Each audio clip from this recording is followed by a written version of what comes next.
Joining us now, give me great pleasure, Utah Senator Mr. Mike Lee, great state of Utah. Senator Lee, welcome back, sir. There's almost so much to go over. Let me start with the Pritzker business. President Trump said Pritzker needs to go to jail for stopping the National Guard, for stopping the ICE from doing its job. Maybe that's hyperbole. You're a constitutional lawyer, though. I mean, why is Pritzker, how can Pritzker continue to stand in the way of safety and safe streets in Chicago? How can he keep doing this?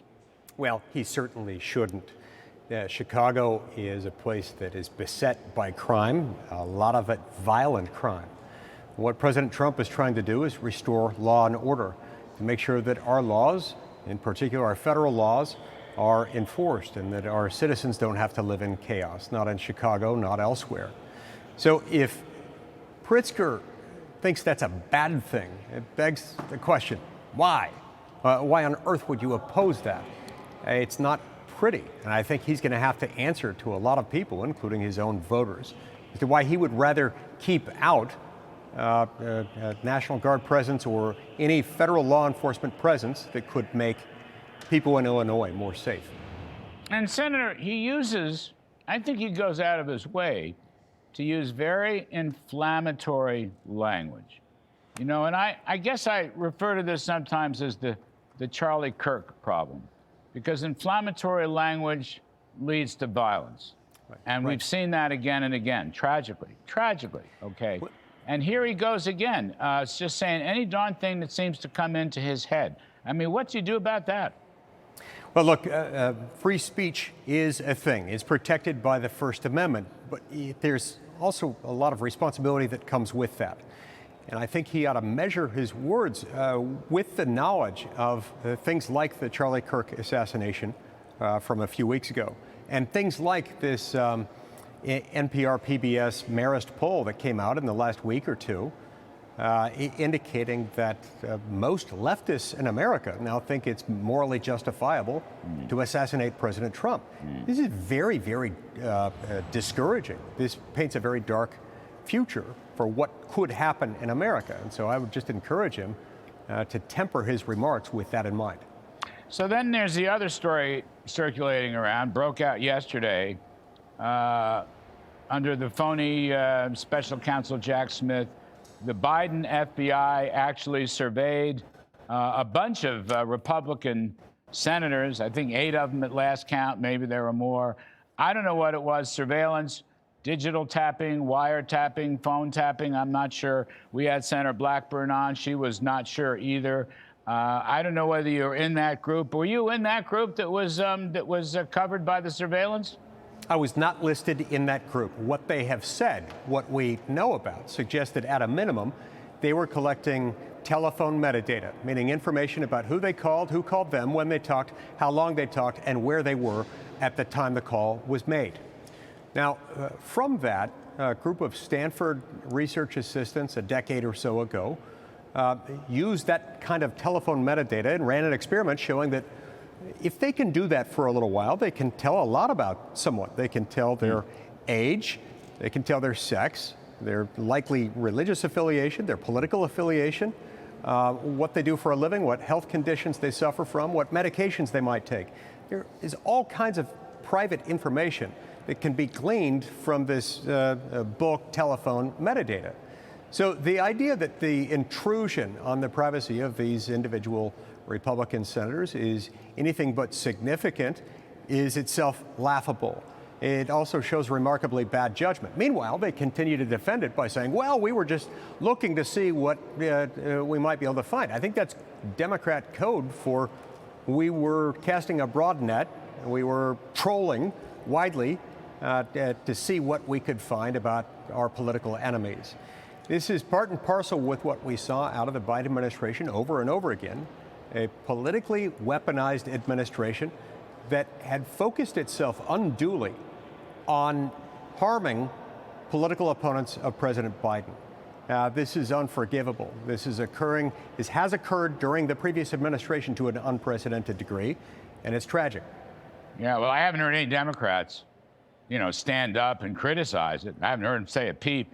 And the other one that's related to this, I suppose, James Comey, the former FBI director, the author of the phony Russiagate business and baloney. So now he's pleading not guilty in court. I guess perhaps it goes to court in January. I haven't heard any Democrats criticize Comey. I mean, I had Ted Cruz on the show, I think it was last week. We played that tape. You've probably seen the tape. It's very clear that Comey lied to Senator Cruz with respect to leaking of sensitive classified data, et cetera, et cetera.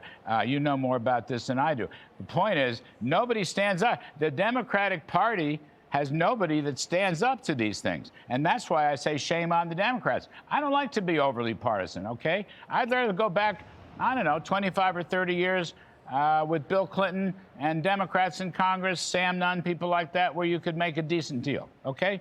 Yeah, I'm not going to spend my life creating it, but I'm saying it was better then. It's terrible now. That's why I say shame on the Democrats. That's why. No, that's exactly right. And look, Trump derangement syndrome claims many victims. Yes. But that is not a defense to the crime of lying under oath to Congress or otherwise, last time I checked, and that's a problem. So let's go back. We haven't mentioned the shutdown. Great fun that isn't, or whatever it is. What do you think? Do you think Mr. Trump's going to pull the trigger? Are we going to have Doge 2.0? Is he going to unleash Russell Vote? You know, will we make? Will we cut back on the? Will we cut back on the population? The federal employment population. I mean, there's a lot of non-essential people that have been furloughed right now.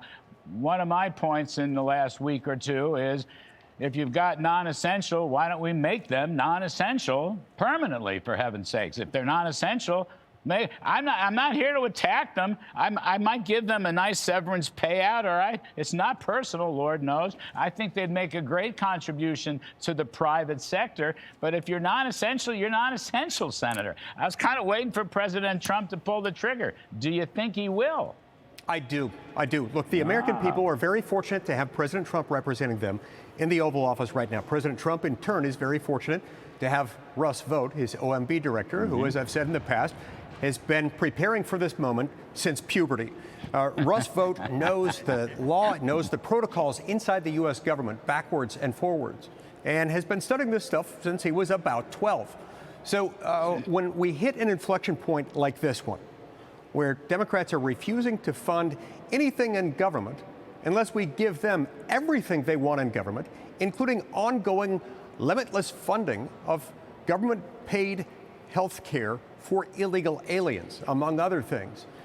This seems like the perfect time to dust that off. And by the way, reacquaint the country with the unitary executive theory. In my view, constitutionally speaking, the fact that Article 2 vests all executive power in the President of the United States means he can fire anyone, he should be able to fire anyone within the executive branch, with the sole exception of the Vice President, who is independently elected along with him. Other than that, he ought to be able to fire everyone, and particularly during a shutdown, he's in a better position to challenge that status quo. You know, Senator Lee, if you step back for a minute and you look at this, okay, no one loves shutdowns, I get that. But there is an opportunity here for President Trump to, if you will, remodel the federal government in ways we haven't seen, maybe going all the way back to World War II, maybe going back 100 years for all I know. You remodel the federal government and you re-privatize the economy. Do you see what I'm saying, sir? Yes. Re-privatize the economy. It's a line my friend Scott Bessent used when he was first sworn in as Treasury man. I completely agree. You know, just shift the whole thing. Hasn't been done in a long time. It just seems like now's a good time to do it. That's why I'm hoping that President, in his wisdom, will do it. I'll give you the last word on that, sir. Yeah, look, reprivatizing the economy could be more or less synonymous with constitutionalizing the government. In our system of government, there are only a few things that are supposed to be federal. There are a whole lot of things the federal government's currently doing and has been for decades that it shouldn't be doing. This might be a good opportunity for us to evaluate who is essential based on what is properly federal under the U.S. Constitution. President Trump's got that opportunity right now. The Democrats have overreached.